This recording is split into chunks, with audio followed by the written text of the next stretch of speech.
कृष्णाय वासुदेवाय हरे परमात्मने प्रणता क्लेशनाशाय गोविंदाय नमो नमः। हरे कृष्ण। ओम श्री विष्णवे नमः। भाद्रपद मास के कृष्ण पक्ष की अजय एकादशी को शास्त्रों में महान पुण्यदायिनी तिथि कहा गया है। इस व्रत का स्मरण, व्रत और कथा श्रवण करने मात्र से ही मनुष्य के जन्म जन्मांतर के पाप ताप नष्ट हो जाते हैं और उसे विष्णु धाम की प्राप्ति होती है।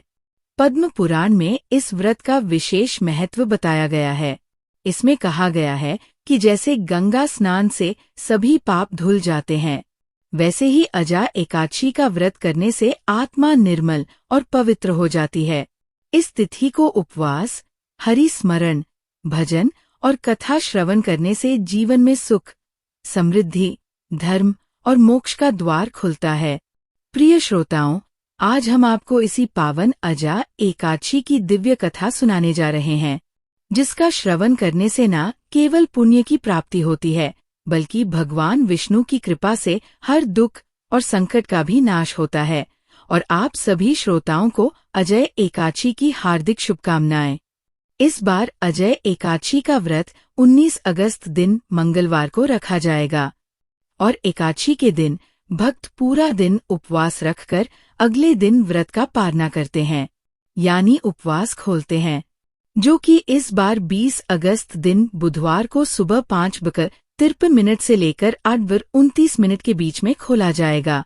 अब सुनिए आज एकादशी की कथा और उसके बाद हम सभी अपने अपने पापों से मुक्ति पाने के लिए पाप नाशन स्तोत्र का पाठ भी करेंगे। अजय एकादशी का महात्म भगवान श्री कृष्ण ने धर्मराज युधिष्ठिर को बताया था। एक बार धर्मराज युधिष्ठिर कहने लगे कि हे भगवन, हे पुंडरीकाक्ष, मैंने श्रावण शुक्ल एकादशी अर्थात पुत्रदा एकादशी का सविस्तार वर्णन आपके श्री मुख से सुना। अब आप कृपा करके मुझे भाद्रपद माह के कृष्ण पक्ष की एकादशी के विषय में भी बतलाइए। इस एकादशी का क्या नाम है और इसके व्रत का क्या विधान है? प्रभु, इसका व्रत करने से किस फल की प्राप्ति होती है? तब भगवान श्री कृष्ण ने कहा है, युधिष्ठिर, भाद्रपद माह के कृष्ण पक्ष की एकादशी को अज एकादशी कहते हैं। इसका व्रत करने से सभी पाप नष्ट हो जाते हैं। इहलोक और परलोक में मदद करने वाली इस एकादशी व्रत के समान संसार में दूसरा कोई व्रत नहीं है। हे युधिष्ठिर, इस एकादशी से संबंधित जो कथा प्रचलित है, अब मैं उसे तुम्हें सुनाता हूँ। श्रद्धा पूर्वक श्रवण करो। बहुत समय पहले एक दानी और सत्यवादी राजा हरिश्चंद्र हुए। राजा हरिश्चंद्र इतने प्रसिद्ध सत्यवादी और धर्मात्मा थे कि उनकी कीर्ति से देवताओं के राजा इंद्र को भी ईर्ष्या होने लगी।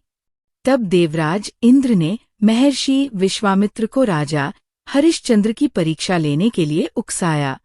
इंद्र के कहने से महर्षि विश्वामित्र जी ने राजा हरिश्चंद्र को योग बल से ऐसा स्वप्न दिखलाया कि राजा स्वप्न में ऋषि को सब राज्य दान कर रहे हैं। दूसरे दिन महर्षि विश्वामित्र अयोध्या आए और अपना राज्य मांगने लगे।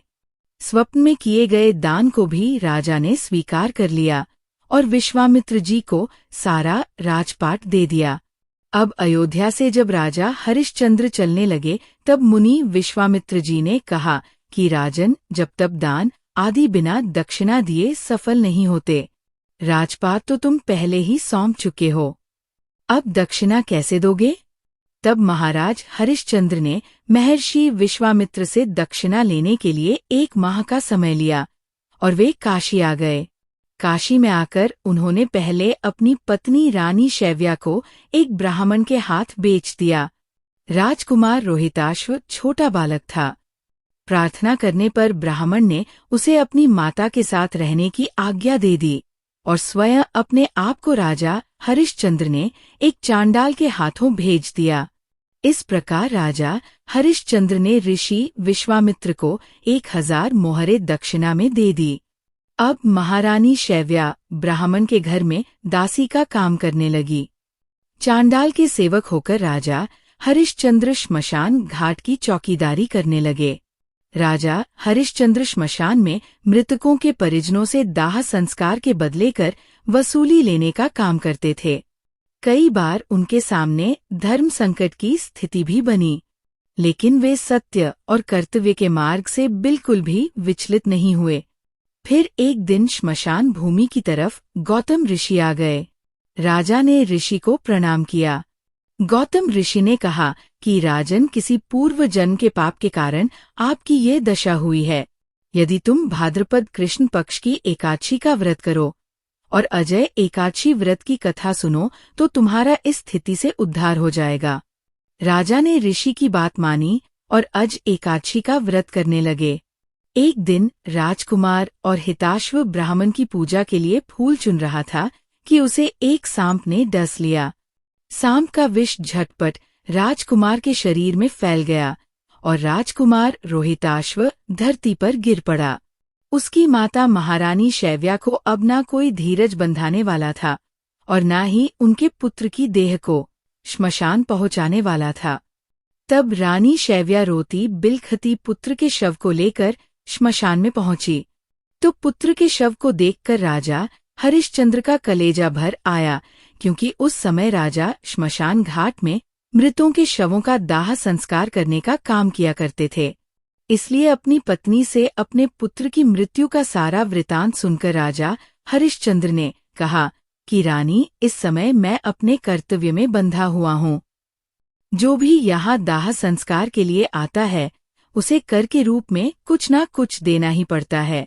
अब रानी के पास तो देने के लिए कुछ भी नहीं था। राजा हरिश्चंद्र को बड़ा दुख हुआ, किंतु वे अपने धर्म पर स्थिर बने रहे। दोनों ही इस दुख की घड़ी में भगवान को याद कर रहे थे। जब राजा हरिश्चंद्र ने अपनी पत्नी को दाह संस्कार नहीं करने दिया, तब रानी ने अपनी आधी साड़ी चीरकर राजा हरिश्चंद्र को कर के रूप में दे दी। भगवान भी ये सब कुछ देख रहे थे। तब राजा हरिश्चंद्र की कर्तव्य परायणता को देखकर वहां भगवान नारायण, देवराज इंद्र, धर्मराज आदि देवता और महर्षि विश्वामित्र प्रकट हो गए। उन्होंने उनके मृत पुत्र को फिर से जीवित कर दिया और राजा हरिश्चंद्र को उनका खोया हुआ राज्यपाठ भी वापस लौटा दिया। तो इस प्रकार अजय एकादशी व्रत के पुण्य प्रभाव से राजा हरिश्चंद्र के समस्त दुखों का निवारण हो गया। सत्य के प्रभाव से राजा हरिश्चंद्र महारानी शैव्या के साथ भगवान के धाम में चले गए। महर्षि विश्वामित्र ने राजकुमार रोहिताश्व को अयोध्या का राजा बना दिया। भगवान श्री कृष्ण कहते हैं, हे राजन, ये सब अजा एकादशी के प्रभाव से ही हुआ। इसलिए जो मनुष्य यत्न के साथ विधि पूर्वक इस व्रत को करते हुए रात्रि जागरण करते हैं, उनके समस्त पाप नष्ट होकर अंत में वे स्वर्ग लोक को प्राप्त होते हैं। प्रिय श्रोताओं, आपने अभी अभी अजा एकादशी की पावन कथा का श्रवण किया। जिस प्रकार इस व्रत के प्रभाव से राजा हरिश्चंद्र ने अपना खोया हुआ राज्य, पत्नी और पुत्र पुनः प्राप्त किया और उनके सारे दुख दूर हुए, उसी प्रकार जो भी भक्त श्रद्धा और नियम पूर्वक इस व्रत का पालन करता है, उसके जीवन से पाप, संकट और दुखों का नाश होकर सुख, समृद्धि और मोक्ष का मार्ग प्रशस्त होता है।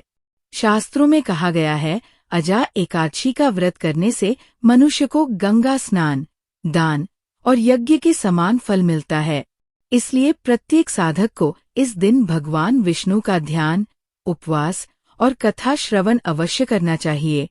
अंत में हम यही प्रार्थना करते हैं कि भगवान श्री हरि विष्णु की कृपा से आपके जीवन में भक्ति, शांति, ऐश्वर्य और कल्याण का वास हो।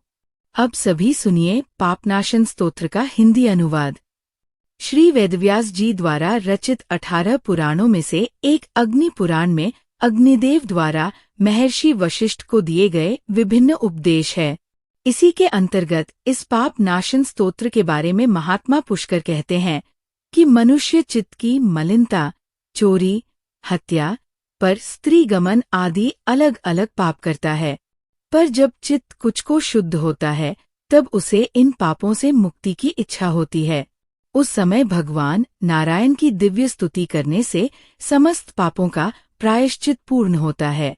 इसलिए इस दिव्य स्तोत्र का नाम समस्त पाप नाशन स्तोत्र है।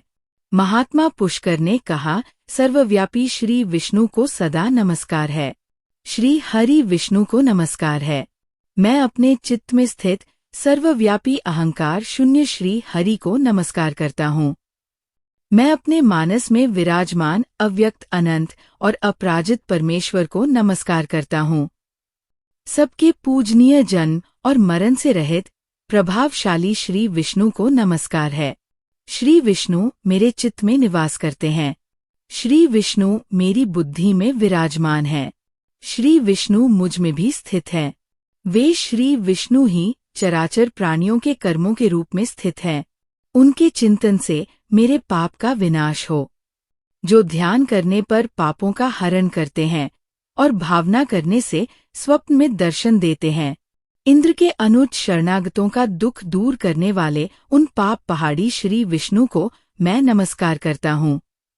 मैं इस निराधार जगत में अज्ञान अंधकार में डूबते हुए को हाथ का सहारा देने वाले परात्पर स्वरूप श्री विष्णु के सम्मुख नतमस्तक होता हूँ।